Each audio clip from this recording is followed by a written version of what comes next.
Merhaba, 20. Filmor Kadın Filmleri Festivali'nde Yersuz Yurtsuz bölümünde Carol Mansur ve Emine Halidi söyleşisinde birlikteyiz. Hello, together we have convened for the 20th Women's Film Festival organized by Filmor. We have very important guests with us, Muna Halidi and Carol Mansur with us, and our title for today's gathering is Yersiz Yurtsuz, Without Homelands. Hello Carol and Muna. İkisi 2011 yılından beri yanılmıyorsam birlikte çalışıyorlar. If I'm not mistaken, you have been working together since 2011, right, Muna and Carol? Yes. Doğru. İkisini yakından takip eden biri olarak iki şeyden çok etkilendiğimi önce söylemek isterim. Uzun yıllar süren ve yaptıkları işe de kendini yansıtan bu uzun işbirliği için gerçekten uzun işbirlikleri bize ilham veriyor. Yaptıkları filmler kadar ilham verdiğini kişisel olarak söylemeliyim. 2011 yılından beri de 5 film, yine yanılmıyorsam birlikte 5 belgesel film yaptılar. Hepsi çok önemli ve bu alandaki zannediyorum en nadir işlerden. Well, one of the greatest things that inspired me, apart from your documentary movies, is your partnership, because you have been partnering and doing great work together since 2011, if I'm not mistaken. And you have together also shot 5 documentary movies, which is also a great milestone. Congratulations for that. Biz bu yıl şunu söylemeliyim ki festivali biraz geç yaptık. Türkiye'deki koşulları da eminim onlar da yakından takip ediyorlar. Bir film festivali yapmanın nereye denk düştüğü, ne kadar anlamlı olduğuna dair düşündüğümüz bir zamandan sonra hızla tam da Carol ve Muna gibi kadınlara da söz verdiğimiz bir sürü temayı bir arada işleyebileceğimiz bir festival yapmanın önemli olduğunu düşünerek geç bir tarihte bu festivali yapıyoruz. Well, it is quite a late time for us to organize this festival. Actually, it is confined to this year. We were planning to do it much earlier, and we were considering whether it is the right time to do it now. And we have had many important guests, and now we're also accompanied by 2 very important directors. O yüzden de aslında biz daha yani yaptığınız son filmi beklemek isterdik ama daha önce de gösterip çok etkilendiğimiz Filistin'i işlemek filmini tekrar gösterip online'da da izlemeyen insanların izlemesini istedik. Bu açıklamalardan sonra söyleşiye geçiyorum. After these introductions, I would just like to say that we would like to wait for the last movie that is going to come out of your partnership. But we also want our viewers to see Stitching Palestine, and that's why we have organized this film festival and a company invited you over. Now we will continue with the interview. Evet. O zaman Filistin'i işlemekle başlayalım. Sonraki filmleri de ama Türkiye'de yani hepsi sanki Türkiye'li de filmler aynı zamanda bizi çok yakından ilgilendiren filmler. O yüzden onlara dair de biraz söyleşmek isterim. Filistin'i işlemekle ilgili klasik bir soruyla başlayayım. Filmin sizin için anlamı ne? Sizin için Filistin'i işlemek nasıl bir şey? Dilediğiniz gibi aslında filme dair, sizdeki hikayesine dair başlayabiliriz. Well, I would like to ask a few questions about Stitching Palestine first, because it is very common for us. It feels so common to our culture and to our country. And let's start with a very classical question. What does Stitching Palestine mean to you as you were shooting this wonderful movie? What feelings you had? Could you please share with us? I will start just by saying that Palestine is very close to both our hearts, Mona and I. We both have Palestinian roots. My father and mother are Palestinians, and they had to leave in 1948, and Mona's father too is Palestinian. So the issue of Palestine is very dear to our heart and is very important. Aslında önce bir kendimizle ilgili bilgi vererek sözlerime başlamak isterim. Filistin bizim kalplerimizin en merkezinde olan bir yer. Çünkü köklerimiz orada. Hem Mona'nın hem benim ailelerimiz oradan gelmiş. Benim annem de babam da Filistinli. 1947 yılında Filistin'den ayrılmak durumunda kaldılar. Mona'nın da babası Filistinli. Dolayısıyla Filistin davası bizler için çok önemli. And because it's very important to both of us, it took us a very long time to finish this film because we had a lot of interviews and we were so much involved with the interviews and with the women and with the. So this is why it took us a very long time. Bizim kalbimizde çok büyük önem arz eden bir film olduğu için filmi çekmesi de ikimiz için çok vakit aldı. Çünkü çok detaylı görüşmeler gerçekleştirdik, insan profilleri ortaya koyduk. Dolayısıyla da belli bir zaman zarfı aldı filmin son halini alması. Mona, you want to say something? Mona, siz bir şeyler söylemek ister misiniz? Yes, I think for me, Stitching Palestine is very dear to my heart. As a Palestinian and as a woman, I feel that what we wanted to do and hopefully we're able to achieve is to give the story, the narrative from the point of view of women. Evet, Carol'ın da belirttiği üzere benim için de Filistin son derece önemli, kalbimin en içine dokunan bir konu. Yalnızca Filistin değil, tabii ki bir kadın olarak da çok önemli. Kadınların hikayesine yer verdik ve umarım sizleri de etkileyecek, sizlerin de hoşunuza gidecek şekilde bir anlatımla size sunmayı başarabilmişizdir. And I feel that with the 12 women who finally made it into the final cut, I personally, and I think I speak for Carol, we have a special connection with each and every one of them. We have become friends with all of them, but on another level, each of their stories resonates with our own personal history at one level or the other. And I think hopefully this has come out in the film. Aslında biz filmin en son halini aldığı zaman 12 kadınla söyleşi yapmış bulunduk. Tam 12 kadın son haline geldi. Söyleşiler son halini aldırdı filmin. Ve gerçekten de bizim içinde bulunduğumuz durumları da bir nevi yansıtıyordu bu kadınların hikayeleri. Umarım perde önünde de aynı hissiyatı verebiliyoruzdur. Evet, yani veriyor. Ben birkaç kere izledim filmi tekrar. Çünkü tam Filistin'deki Arapça, İngilizce ve Türkçe arasında bir karmaşa var. Kendimi ifade edebilir miyim bilmiyorum ama bu hikayelerimizi örmek, nakışlarımızı örmek, bunlar arasındaki o filmdeki örme meselesi filmin akıyor değil, hikayelerin birbiriyle örgüyle bağlı olması bizi çok etkiledi. Sanırım herkes çok etkiledi. Yes, you can definitely reflect that feeling before the curtain, and we really felt it inside our hearts. I should confirm you in that sense, because you are somehow stitching stories as you stitch the very fabric of what you're going to produce in the end. This is the case for the movie. There are these stories of 12 women which are in the end stitched with one another and with a wonderful narrative. Absolutely. Evet, kesinlikle size katılıyorum. Ben aslında bu bölümün konusuna dair, yani ikinizi bulmuşken, çünkü ben bilgi veremedim, birkaç bilgi vereyim.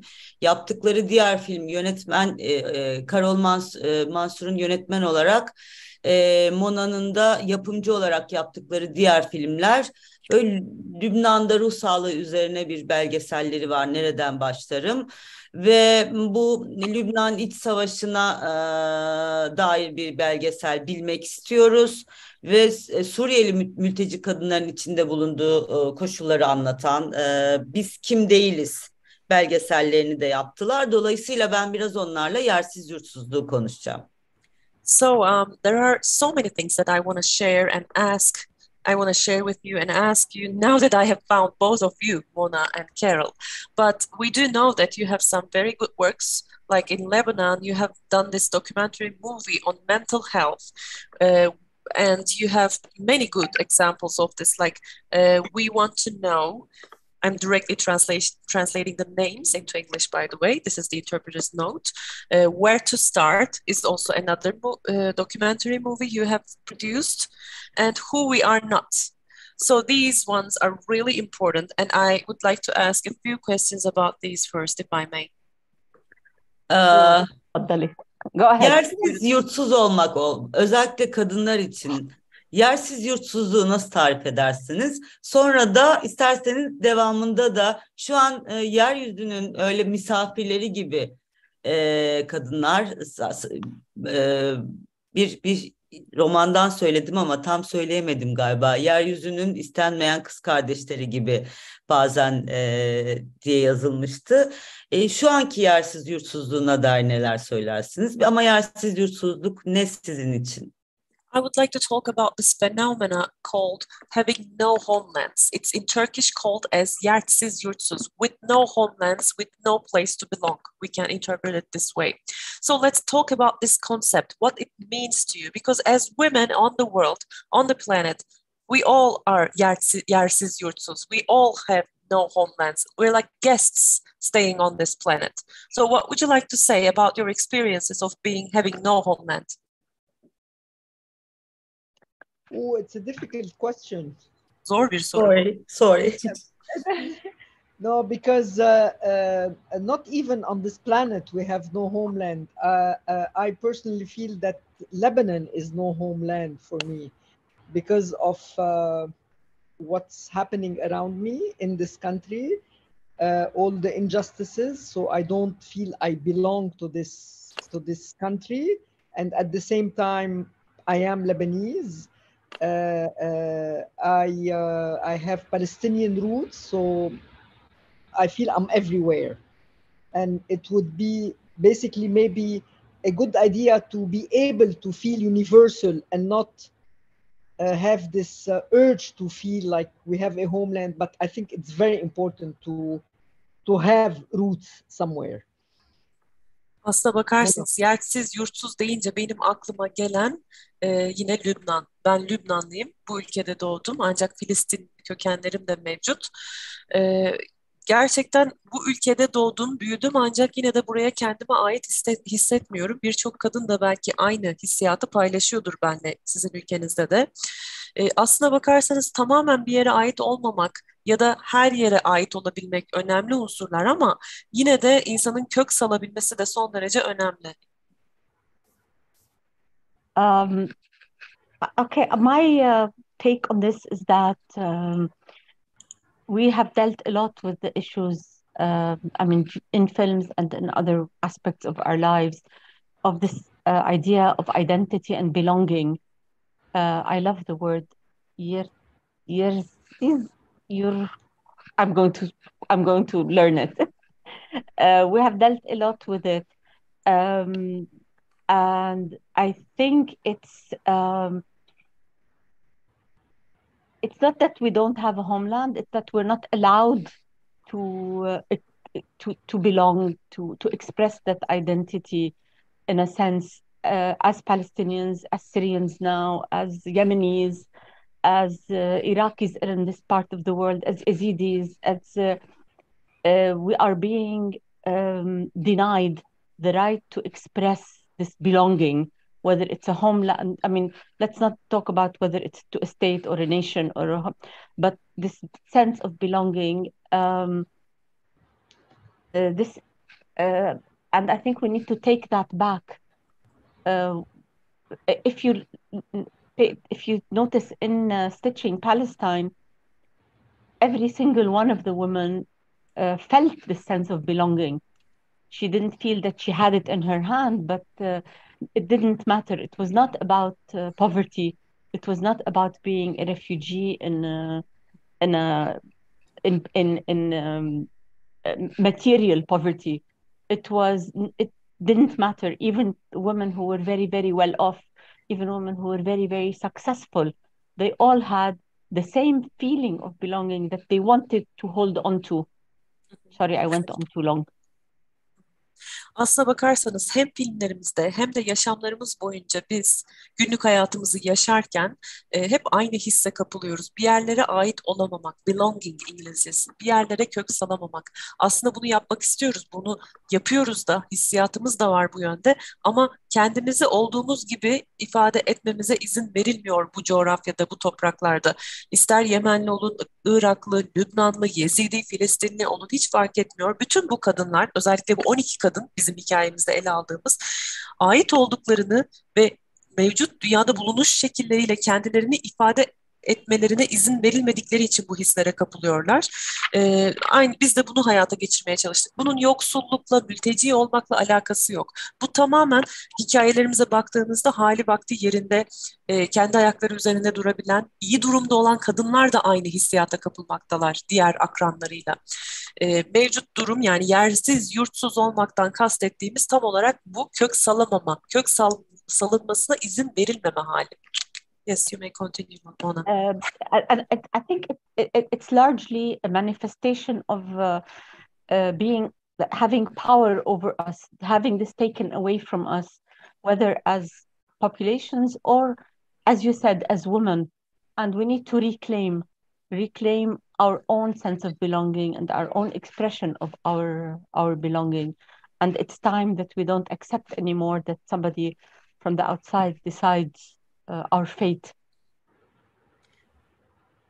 Aslına bakarsanız bu bazı erklerin bizim üzerimizde güç iddia etmeleri ve bunu bir manifesto halinde açık açık sunmaları ile doğrudan alakalı bir durum. Yani onlar bizi kontrol ettiklerini manifeste ediyorlar. Bizim sahibimiz olduğunu açık açık beyan ediyorlar ve bunu nüfuslar, popülasyonlar üzerinde gerçekleştiriyorlar. Şu an öyle bir zamandan geçmekteyiz ki artık biz mevcudiyetimizi geri talep etmek durumundayız. Aksi takdirde bizim geleceğimizi bizden başkaları tayin edecek. Size yüzlerce sorum var ve söyleşi uzun hundreds of olmaz questions. umarım derken bunu kastediyordum aslında. Çünkü biz Türkiye'de şu an yani yakından takip ettiğinizi biliyorum. Türkiye'de çok yani bütün o göç hareketlerinin, zorunlu göçün şeyinde yani merkezinde Türkiye. Ona dair de ayrıca konuşacağız ama bizlerin özgürce yaşayamadığın her yerde kendini yersiz yurtsuz hissedebiliyorsun. Yani biz biraz şu an Türkiye'de burada doğanlarda yersiz yurtsuz hissettiğimiz bir dönemdeyiz. O yüzden sizinle konuşmak ve böyle dertleşme ihtiyacım yoğun ama ben yine de filmlerinizle bağlı kalmaya çalışıyorum söyleşiye. Well, I have this huge intention and huge tendency to talk to you about the common problems we have as women in Turkey and in other parts of the world. But I will try to do my best to stick with your documentary movies and ask you questions about your professional life. But I agree with you to the fullest because as women, sometimes we are deprived of our rights to lead a decent and free life. This is the case for us as we live in Turkey as well, although we have been born in Turkey. And now, Turkey stands at a very specific point. Turkey has received lots of refugees, so many refugees, and this is also becoming one of the hot topics of our agenda. Peki son filminize dair yani Suriyeli mülteci kadınlara dair bir film yapıyorsunuz. Ona dair neler söylemek istersiniz? Oradaki duruma dair gözlemleriniz neler? So regarding your last movie, because you're shooting a movie on Syrian refugee women, and we would like to find out about this movie. What are your observations? This is a movie we shot a few years ago. It's called Not Who We Are, and it's on Syrian women refugees in Lebanon. And we've shot this maybe like 7 years ago, and the situation has not changed at all. It's the same thing that's happening all over again. They're still in the same, they still have the same issues, the same problems as Syrian women refugees. I don't know, Mona, you want to add something? Sorry, by the way, my fault. Devam etsinler değil mi Melek? Tabii. You may continue, Mona. I was saying it's yes, this was a film that we made in 2013 when the first influx of the Syrian refugees, and we had been going up and just meeting people, and we saw that there was huge issues that had to do with power balances, the lack of ability to lead a decent life, beyond, again, it will not only about food and blankets and medicine, that people were left with very little. And unfortunately, I mean, the women in the film talk a lot about how it affects their personal life, how it affects whether or not they're able to educate their children. It affects being a refugee. They feel lonely. They feel disconnected from everything they know. Their loss is not about what they lost materially in Syria. It's about the social fabric. They lost their mothers, they lost their sisters, they lost their neighbors, they lost their friends, they lost their cousins, they lost their support system. They are acting in a way, sorry, just one thing. They are doing things that they would not have done before, like marrying their daughters at 14 or 15. I mean, it's just endless, the ramifications of being a refugee. Öncelikle Carol Hanım'ın sözlerini çevireceğiz. Bu bahsetmiş olduğunuz Who We Are Not filmi, yani biz kim değiliz olarak tercüme edilecek bu belgesel film aslında Lübnan'a ilk gelen Suriyeli mülteci kadınları konu alan ve 2013 yılında çekmiş olduğumuz bir film. Eski olduğuna bakmayın, aslında hali hazırda koşullar hiç değişmedi. Halen Lübnan'da Suriyeli mülteci kadınlar mevcut. Halen aynı koşullar içerisinde hayatlarını sürdürmeye çalışıyorlar. Dediğim üzere 2013 yılında çekmiştik. Ama bu bir güç dengesinin yeni yeni değişmeye başladığı dönemi yansıtan bir filmdi. Yalnızca kadınların çektiği sorunlara baktığımız zaman ya da karşı karşıya kaldıkları güçlüklere baktığımız zaman yalnızca gıda kıtlığı, battaniye eksiklikleri, çocuklarına ilaç bulabilme sıkıntıları değil. Aslında çok daha derinde, çok daha ağır sorunlarla karşı karşıyaydılar. Öyle ki kişisel yaşamlarından koparıp atılmışlardı. Alışkın oldukları habitatlarından, ortamlarından sürülmüşlerdi. Tüm kökeni kazınmıştı adeta. Çocuklarını eğitemiyorlardı. Kendilerini yalnız hissediyorlardı, bağlantıları kopmuş gibi hissediyorlardı. Tanıdık olan, aşina olan her şeyden kopmuşlardı ve bir sosyal dokunun, sosyal kumaşın değiştirildiği bir dönem. Kız kardeşlerini, kuzenlerini, annelerini yitirmişti bu kadınlar ve tabii ki oldukça üzgün ve depresyondalardı. Mona Hanım'ın da belirtmiş olduğu üzere akabinde 14-15 tane kadınla görüştük. Sonsuz bir yitim, sonsuz bir kaybetme hissiyatı ile bu görüşmeleri gerçekleştirmiştik o zamanlar. You may continue, Mona.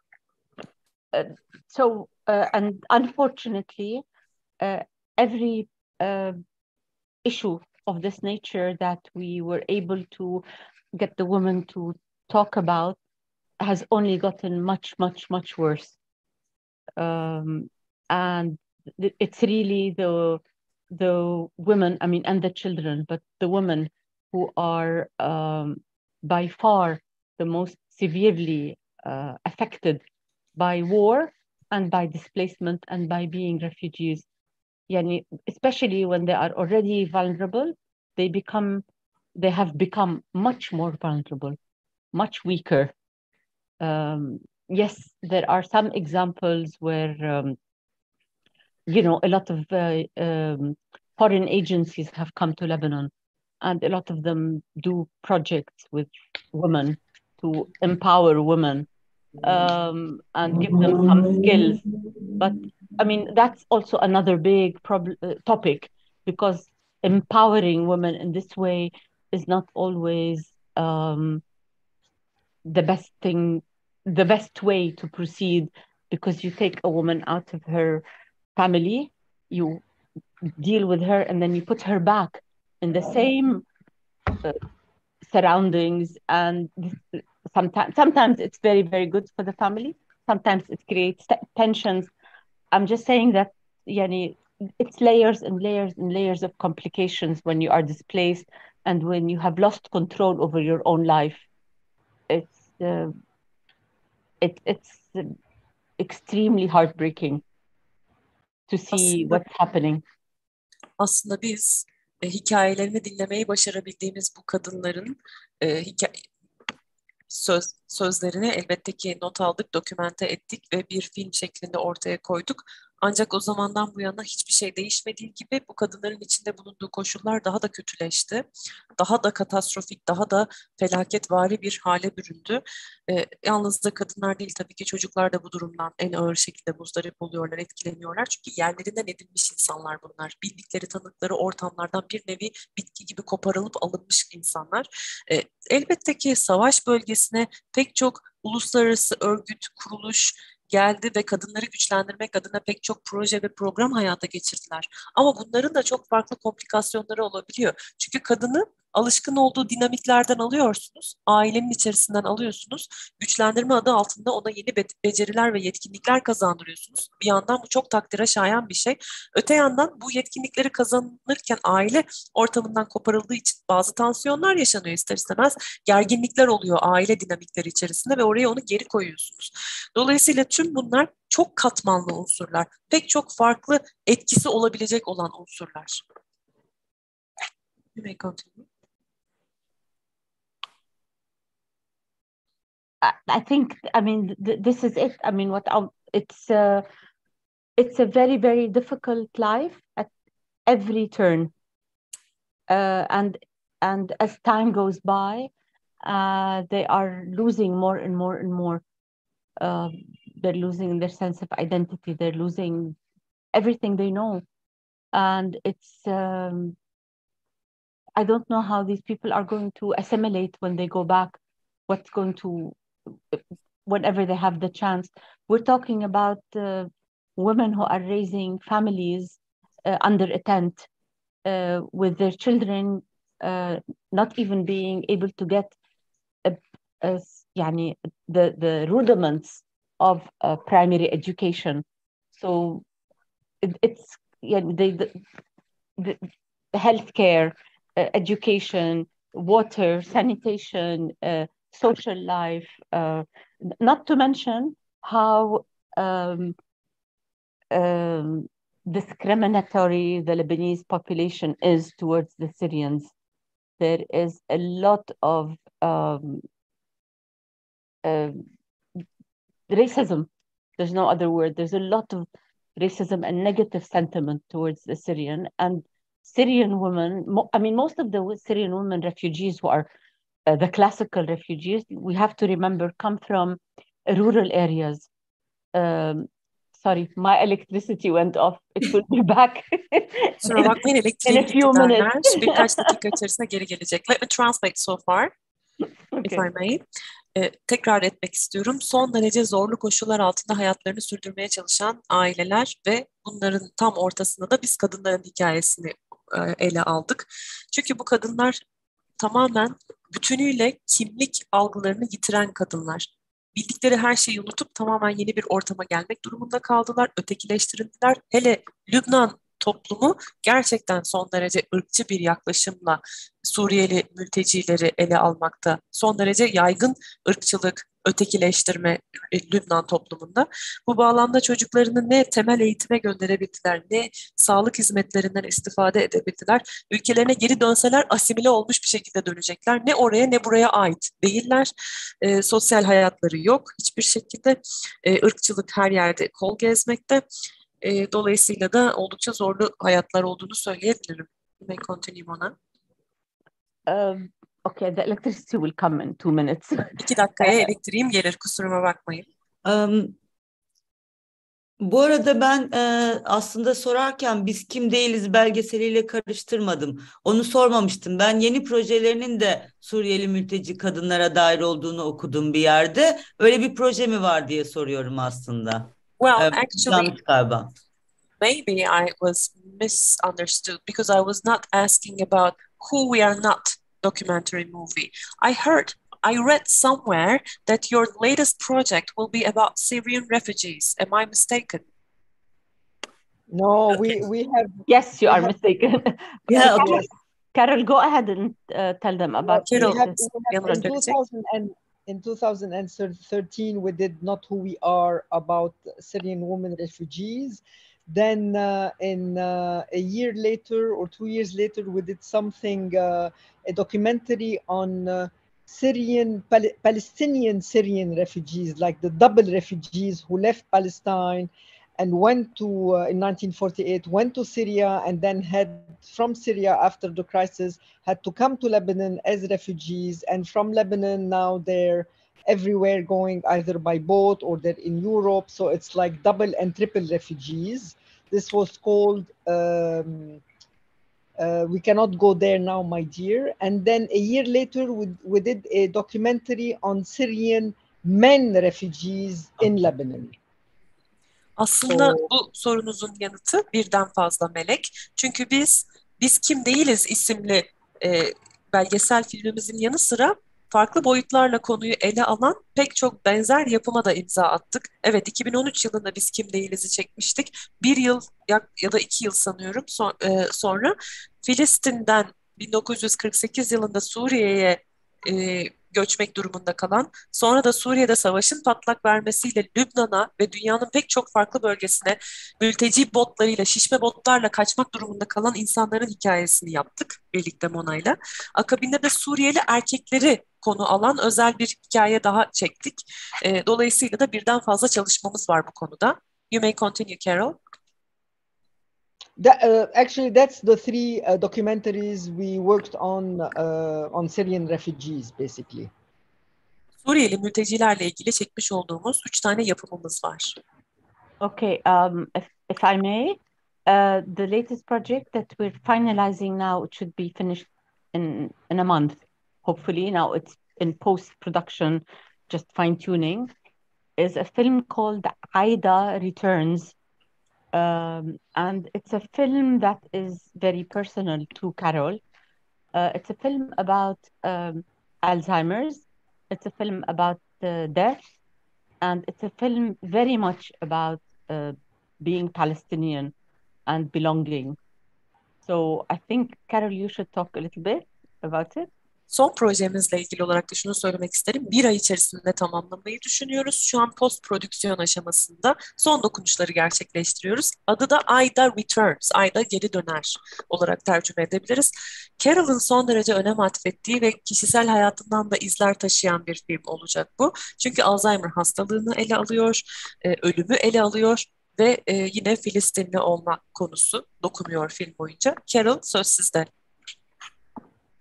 Çok teşekkür ederim bu arada. Bir türlü soramadım, acemice de olsa ama çok heyecan verici şeyler duydum. Son filminizi sorabildim bu sayede. Because I was really amateur and I was like having hesitations to ask you about your recent movie, but now that you have answered my question, I'm very grateful. Thank you very much. Carol, you may proceed. Aida Returns, my mother is called Aida, and she passed away in 2015. And the last 3 years of her life, she was in, the family is in Canada, basically. So she had Alzheimer. And I visited her many times, and I filmed her on my phone. While she was slowly losing her memory. And the idea of filming her on the phone was not to make a film. It was more to keep her memory alive. Then I had filmed her like 15 years ago, telling me about how she left Palestine, Jaffa. And when she passed away, she asked to be cremated. So and she wanted to be buried in Palestine, in her homeland. So I brought back her ashes, and the ashes were smuggled to Palestine, to Jaffa, through some friends. And the whole process is filmed on the phone while we were here in Beirut, and they were there looking for her house. And all this came out in a film of 72 minutes that will, like Mona said, be ready very soon. Son filmimizden biraz bahsetmek istiyorum. Ayda Returns. Ayda kimdir diyecek olursanız Ayda benim annem ve Alzheimer hastasıydı kendisi. 2015 yılında kendisini kaybettim. Son 3 yılını da Kanada'da geçirdi aile evimizde. Sıklıkla onu ziyaret etme imkanım oldu ve her gittiğimde de annemi telefonla tabii ki videoya çekiyordum. Bu videoların da biraz birleşimi mahiyetinde yeni filmimiz. Annemin adım adım hafızasını kaybetmesini filme çektim ve anılarının birer birer silinmesini ekran önüne taşımaya çalıştım. Kendisi hayatını kaybettiğinde dedi ki lütfen beni yakın ve küllerimi de doğduğum topraklara, yaşadığım eve serpin dedi. Bu hiç kolay olmadı tabii. Biz Yafa'ya götürdük, Filistin'e götürdük. Bir nevi kaçakçılık yapar gibi annemin küllerini Yafa'daki evimizi bulduk. Bizim adımıza bunu yapan insanlar vardı. Onlar filme çektiler. 72 dakikalık bir hikaye ortaya çıktı. Kökenlerimizi anlatan, Alzheimer'ı anlatan, yavaş yavaş ilerlemesini ele alan bir film. You may continue, Carol.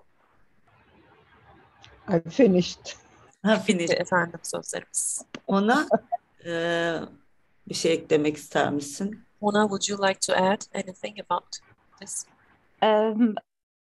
I think I would love to hear people's feedback once you have the chance to see it, because again, it's a story about belonging. It's a story about identity.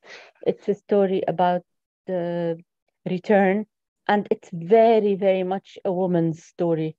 So the whole story of loss and displacement and belonging, and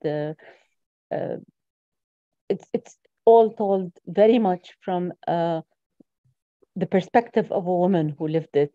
And I mean, normally we hear these stories from men, but this is like par excellence. It's also a story about the relationship between a mother and daughter. So it's very much a female film. I don't know what the right politically correct word is, but it's very much a woman's movie, a feminist movie, a film about rights, about the sense of self, and so we'd love for you to see it. Aslına bakarsanız bu filmi izledikten sonra geri bildirimlerinizi de merak ediyorum. Bana iletirseniz çok sevinirim. Çıktıktan hemen sonra da izleyeceğinizi umut ediyorum. Çünkü sadece Alzheimer'ı anlatmıyor. Aslında çok kadın filmi bu. Yani feminist filmi diyebiliriz, kadınların filmi diyebiliriz. Genelde erkekler bu hikayeleri ele alıp ortaya koyma konusunda alışılagelmiş figürler ama bu film gerçekten bir anne ve kızın hikayesini anlatıyor. Yine ait olmakla yakinen alakalı bir film. Kimlik konularını ele alıyor. Siyasi olarak doğru bir şekilde ifade edebildim mi bilmiyorum ama bu feminist filmi diyebiliriz, kadın filmi diyebiliriz. Bizleri anlatan bir film. Yorumlarınızı bekliyoruz. Tabii ki biz de görmek için sabırsızlanıyoruz. Ya özel bir soru bu konuda. Demensya'da Alzheimer'la ilgili hala nedenleri bilinmese de psikolojik faktörlerle yani bağlantısına dair bir şey biliyor musunuz? Bu konuda yeni bulgular var mı? Well, of course, we are very eager to see it as soon as it comes out. Hopefully, we will see and we will provide you with our feedbacks. I will have one personal question regarding the demence or the Alzheimer's disease. There are certain rumors in the scientific base stating that it has connections with psychological well-being. If someone is going through some deep times of sorrow, it tends to increase. So, is this the case? Is this scientifically backed? I'm not sure of that because I have lots of people around me who were very happy and who had Alzheimer. I'm not sure about the connection between being, depressed and having Alzheimer. Çok emin değilim. Çünkü çok mutlu hayatlar sürdürüp herhangi bir psikolojik travma yaşamasa da yine ağır Alzheimer hastası olan insanlar da var. O yüzden teyit edemiyorum bu sorunuzu. Ben de çok merak ediyorum. I do believe that lots of psychological emotions can lead to disease, but I don't know about Alzheimer. Alzheimer'dan emin değilim ancak psikolojik rahatsızlıkların hastalığı tetiklediğine dair bilimsel kanıtlar var, evet. Ya kadınlarda ve çok zor hayatlarda sık karşımıza geliyor son dönemlerde. O yüzden hani ben de inanıyorum sadece ama özel bir bilgim var mı diye merak ettim. Well, this is what I personally believe because it tends to happen to people who are going deep times of trauma and stress. But of course, if it's not scientifically proven, I cannot say. I just wanted to ask. Thank you. Thank you. I mean, I don't know the science of it, but we know more and more trauma affects people at very, very deep levels. Where this is definitely coming out from research. I don't myself know much about it and Alzheimer's, but I think it's important that we understand just exactly how far-reaching trauma is, how it can affect intergenerational generations, because we are in a part of the world that has been subjected to Traumas. one slap after the other, one trauma, yani compounded traumas, and it has to come out somewhere. Aslına bakarsanız Melek, size katılıyorum. Çünkü öyle bir bölgede, dünyanın öyle bir coğrafyasında yaşıyoruz ve öyle zamanlardan geçiyoruz ki ard arda birini atlatamadan bir başka travma ve bu nesiller arası travmalar örüntüsü ortaya çıkarıyor. Aktardığımız belki de bir sonraki nesle bir yerden çıkmak zorunda bu kadar acı. Hı. Aysel Tuğluk bize bunu çok düşündürdü. Sanıyorum tanıyorlardır. Aysel Tuğluk'un hani bu kadar genç bir zamanda demansla bütün o annesine yaşatılanlar ve cezaevinde yaşadığından sonra çokça bunun üzerine düşünmeye başladık. Başka da böyle kadınlar yaşadıktan sonra genç yaşta özellikle. Well, Ben onlara sonra söz ederim Aysel Tuğluk'tan. I will tell you about the story of Aysel Tuğluk later because she has gone through some very hard, very traumatic events, especially what her mom and herself went through in jail, everything else. And at very young, early ages, she was suffering from dementia. That's why I thought of it. I will tell you about Aysel Tuğluk's story later. She's an important figure to us, yes.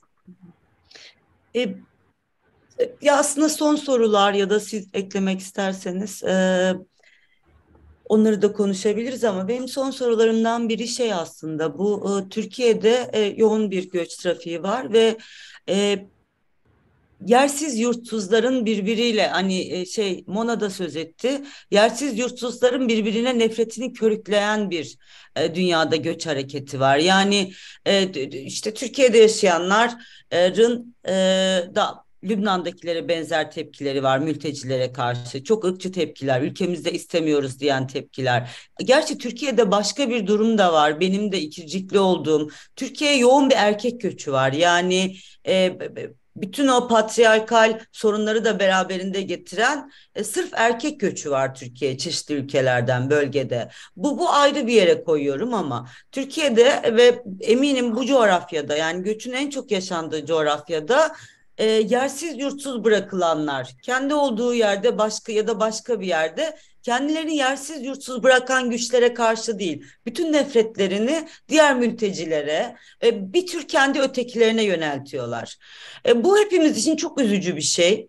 Yani bunu biraz ne tartışmak isterim. Yani yersiz yurtsuzlar nasıl dayanışır? Ki bunun çok önemli bir aracı sizin filmleriniz. Bu hikayeleri anlatmak. Ki biz sinemacılar başka bir yolda bilmiyoruz. Ama sizinle biraz bu konuyu da konuşmak isterim. Well, there's this issue that I would specifically raise now that you're here.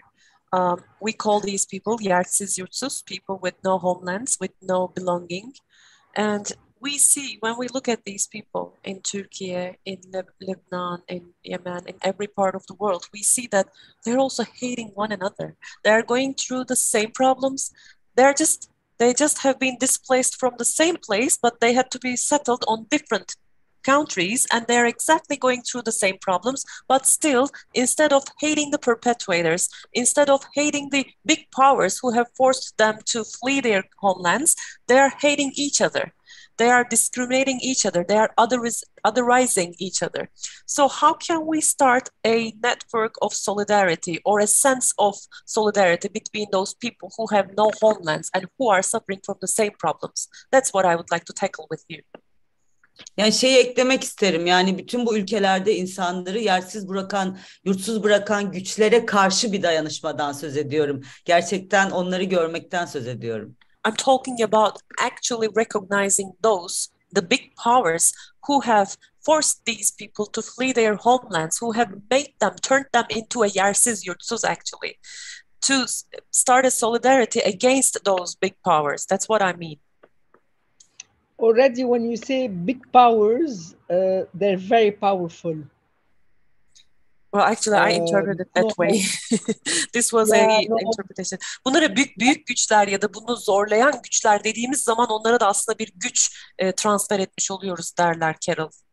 Yani aslında evet, biraz ben de güç atfetmiyorum. Hayır, biraz çeviriden oldu galiba. It's because of the interpretation. I interpreted it that way because I'm not assigning a power to the perpetrators as well, says Melek.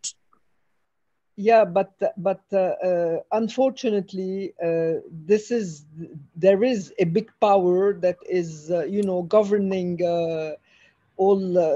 governing us, and I don't know how we can create something against them. This is what I think where everybody is struggling and trying to do something.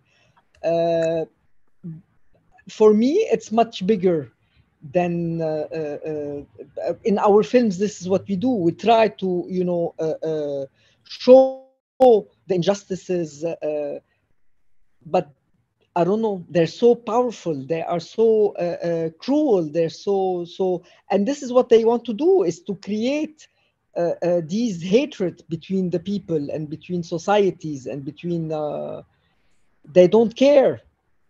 I don't know, Mona, can you... Let me translate so far.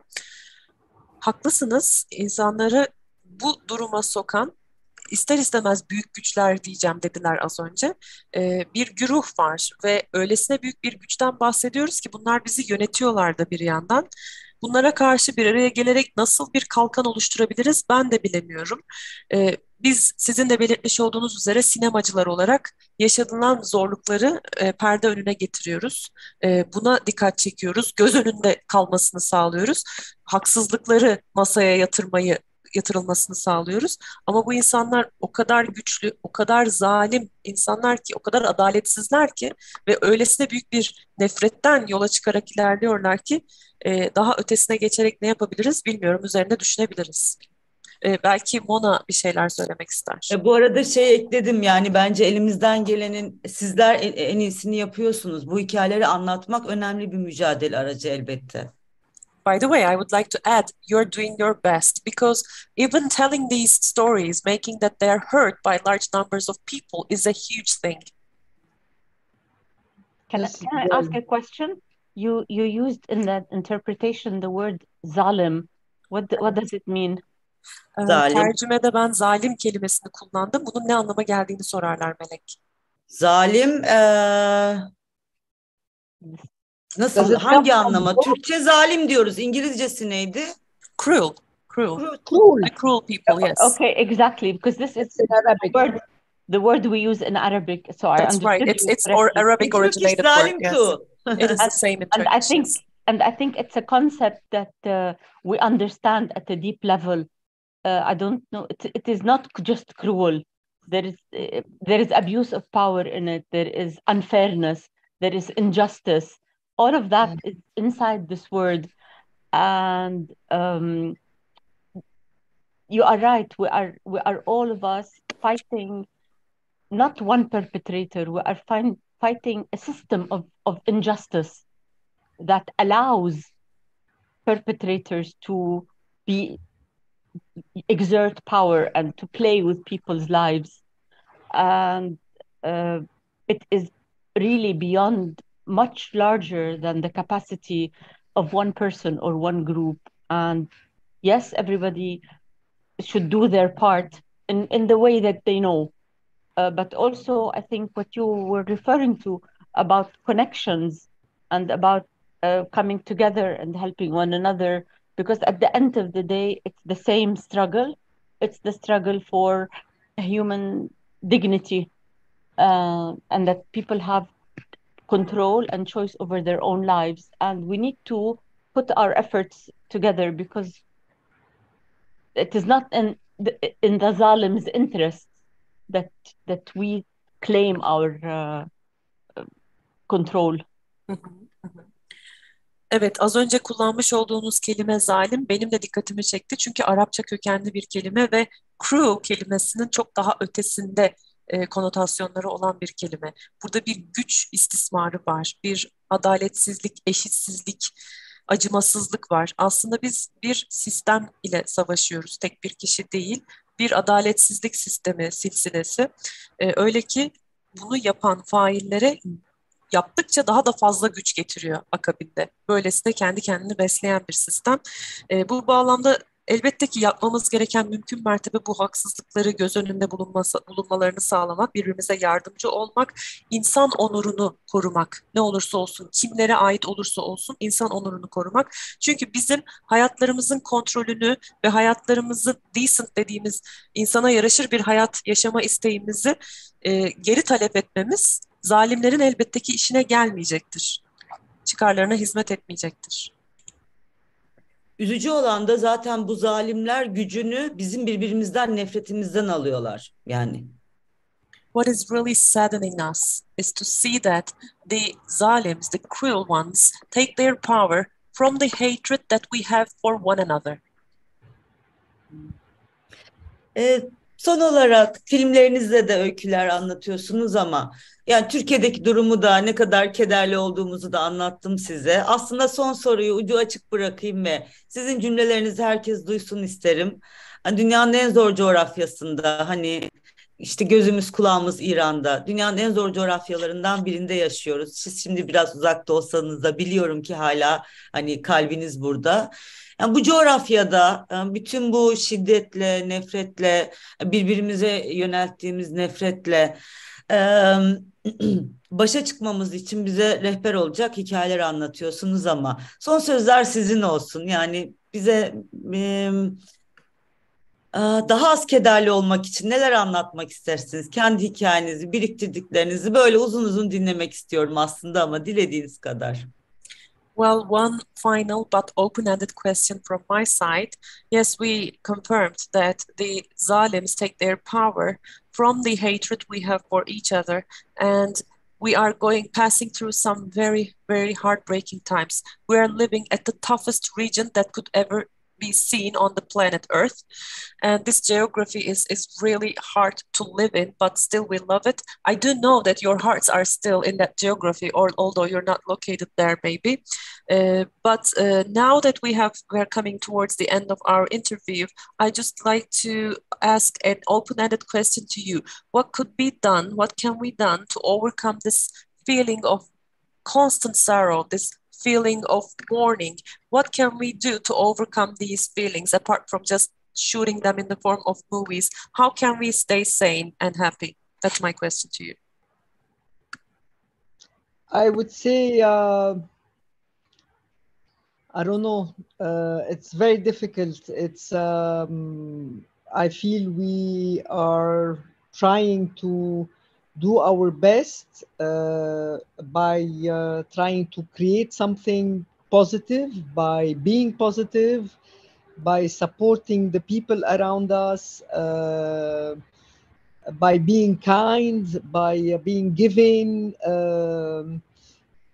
and we're going through some very difficult times, but I don't know, we cannot just give up. So we fight, each one of us fights in his own way. Şunu söylemek istiyorum. Elbette ki elimizden gelenin en iyisini yapıyoruz. Ortaya bir şeyler koyup bunun büyük çapta kitlelerce görülmesini sağlamaya çalışıyoruz. Olumlu, pozitif kalmaya çalışıyoruz. Yapabileceğimiz en önemli şey bence bu. Pozitif kalabilmek, etrafımızdaki kişilere desteklerimizi esirgememek, vermeye devam etmek beklemeden karşılığını ve çok zor zamanlardan geçtiğimizin ben de farkındayım ama yine de vazgeçemeyiz. her gün başlayıp en baştan yine savaşmaya devam etmek durumundayız. Benim önerilerim bunlar olacak. And here in Lebanon, we rely a lot on antidepressants. Lübnan'da biz çok antidepresan kullanıyoruz bu arada. Me too. Türkiye'de, yeah, in Turkey as well. Exactly. If I may, I would like to say that I think there is so much reason to be down. There's so much reason to be sad, and we need to find a way. I mean, there's no magic solution. It's inequality and injustice have been with us from all our lives. I think we need to try to balance many things, turn this sadness into anger. What the Fabians say, educate, agitate, organize. But at the same time, each of us has to do their part in this formula, whether we're people who are raising awareness or people who are bringing people together or people who are organizing or doing, or all three, depending on our period in our lives or our capacities. But at the same time, not to lose our humanity. It's a very delicate balance, and I don't think we have succeeded, but we have to try to do all of that, because we cannot. I mean, some people can, but a lot of us cannot live with this injustice. I mean, a lot of us have the choice to say, I'm going to be in my bubble and I don't care. I have my friends, I go out, I do this. But there are enough of us who think differently and who think that injustice is something that should not exist anymore. And it's a delicate balance between anger and rebellion and humanity. I will stop and then I have just one more thing to say. Of course, thank you. Bunun tek bir mucizevi çözümü yok elbette ki bu sorunun, ama bir yolunu bulmak durumundayız. Çünkü hepimiz yaşamlarımızın her aşamasında bu coğrafyada eşitsizlik, adaletsizliklerle iç içe yaşadık, sürdürdük. Çok iyi biliyoruz adaletsizlik ne kadar acıtır, nedir, ne değildir. Bir denge kurmak son derece önemli. Çünkü bir anda uğradığınız bu haksızlıklar bir süre sonra içinizde kaynayıp bir öfkeye, bir patlamaya da dönüşebilir. Öte yandan insanın insanlığını yitirmemesi son derece önemli. Ölçülü tepkilerle bu ikisi arasında bir denge kurabilmek, gözetebilmek son derece önemli diye düşünüyorum. Bu şekilde kapasitelerimizi de organize edebileceğimizi düşünüyorum. İnsanlığımızı yitirmemeliyiz. Çünkü başka şeyler yapmayı seçen insanlar olabilir. Diyebilirler ki benim kendi küçük bir dünyam var. Evet, haksızlıklar olabilir ama ben arkadaşlarım, dostlarım, ailemle ben kendi küçük dünyamda yaşayacağım. Ama bizim gibi baş kaldıran ya da bununla yaşamayı seçmeyen çok insan da var sayıca. Dolayısıyla hep birlikte bu dengeyi gözeterek, asilikle, öfke patlamaları ile insanlık arasındaki o ince çizgiyi gözeterek devam edebileceğimizi düşünüyorum. Mona Hanım devam edecek. You may continue, Mona. I'm not as depressed. Maybe it's maybe at my age I'm depressed, but then you look and look at what's happening in Palestine now, all over the world. But since we're talking about stitching Palestine, look what's happening now. The young people have had enough. I mean, there's 74 years of trying to keep the oppression on, but yet they cannot live with the injustice. So they are rising up again. They may not succeed this time. The Israelis will probably kill more and more and more of them. But it gives me hope. And every time they're struggling with new tools, every time they're struggling with new ideas, but the struggle continues. And we should not let these people struggle by themselves. And I'm just taking that as an example, but nowhere should we allow people to feel alone and left.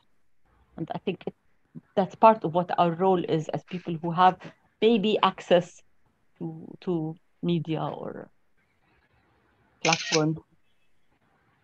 Evet, az önce de belirtmiş olduğum üzere ben belki yaşım ilerlediği için çok depresyona girme eğiliminde olan bir birey değilim. Depresif olmuyorum ben ama Filistin'de olup bitenlere bakın. Genç insanların artık burasına kadar gelmiş durumda. Çünkü 74 yıllık bir baskı, boyunduruk ve zulümden bahsediyoruz.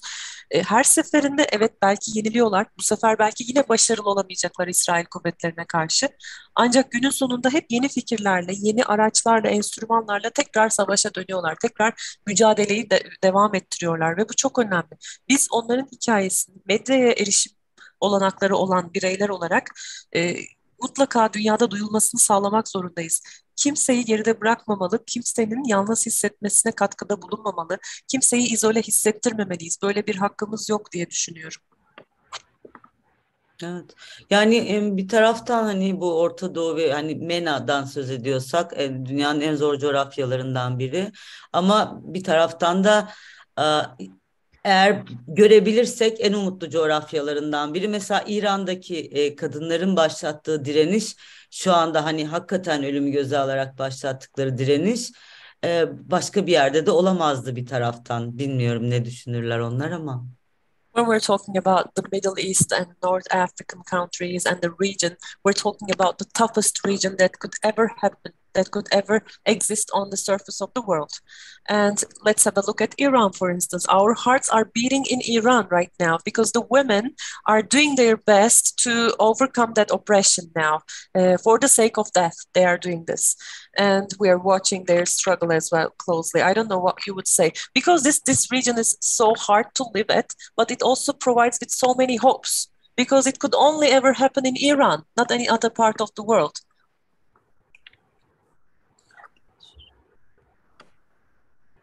I mean, I agree with you 100%. What's happening in Iran is a cause for hope, even if right now people are getting killed and beaten. But it shows that once people are pushed enough, when they will learn to organize. It takes time. Oppression of years and years and hundreds and decades does not go overnight. You have to change a mindset. But when you see these things happening, we have not reached a cumulative result yet, but it shows that there is hope, that people will not stand, will rise up against tyranny, against injustice, against abuse. What's happening in Iran is just amazing. It's really amazing. And every day when I try to see the news, I'm scared that this whole movement will stop. So, like Mona said, yes, it gives us hope. Evet, Mona'nın da belirtmiş olduğu üzere, evet dünyanın en zor coğrafyalarından bir tanesi, ancak bize umut da veren bir coğrafya. İran'da olan biten bir sürü kişi hayatını yitirdi. Ancak bir sürü kişi de safları doldurup mücadeleyi sürdürmeye devam ediyor. Elbette ki 10 yıllar alan baskının, zulümün ortadan kalkması bir gecede mümkün olamıyor maalesef. Bu bir mentalite, zihin, düşünme biçimi değişikliği gerektiren bir durum. Çünkü bir istismara karşı savaşıyor orada kadınlar. Carol da derler ki, Mona'nın sözlerine sonuna kadar katılıyorum. Her gün haberleri yüreğim ağzımda takip ediyorum. Sanki bu mücadele bir gün duracak diye, kadınlar bir gün vazgeçecek diye çok korkuyorum. Ama aynı zamanda orada olan biten şeyler muazzam, yaşanan şeyler gerçekten tarih yazacak. Kalbimiz İran'la. İran'la, Filistin'le, Türkiye'yle. Yani aslında geçen hafta kadın cinayetlerini konuştuk. Bütün dünyanın her yerinde artık femicide noktasına gelen kadın cinayetlerinden söz ediyoruz. Kadınlar böyle özgürlüklerini kullanmak bile denemez. Gündelik hayatlar, yani mesela şiddet gördüğü bir evliliği bitirmek ya da işte ne bileyim çok bir ilişkiyi reddetmek, bir teklifi reddetmek gibi çok olağan insani haklarını kullanmak istedikleri için öldürülüyorlar ama ölümü göze alarak da o hakları kullanmaya devam ediyorlar. Keseyim istersen.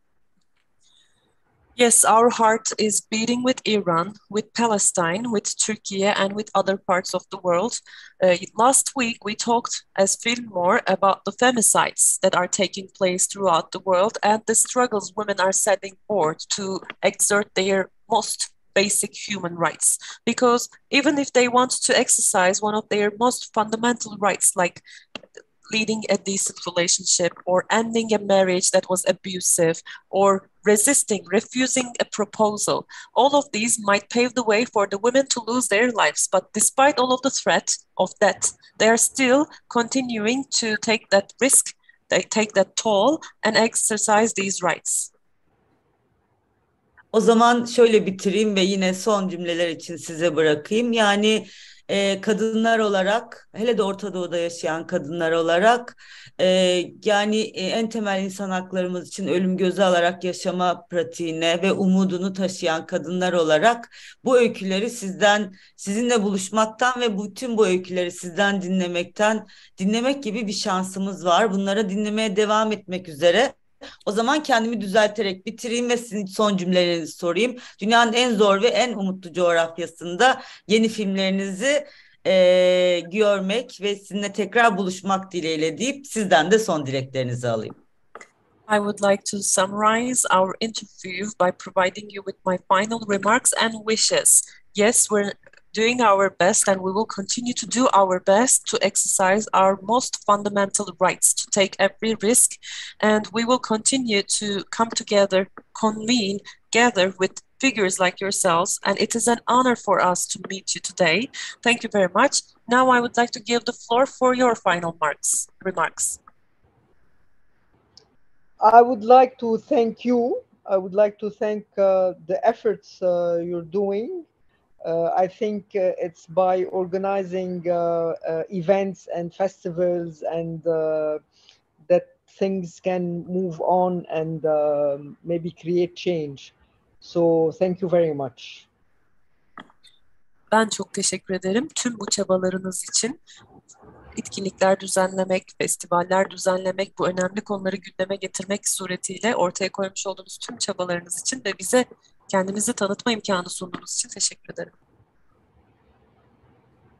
For my part, I would like to extend my tashakkurla because, well, I feel honored that you asked us to be here and to be speaking with you, and also for organizing a platform that gives people the opportunity to see work that they might not otherwise see, to engage with not only the work, but the issues behind the work, with the ideas, with the concepts, with the discussions.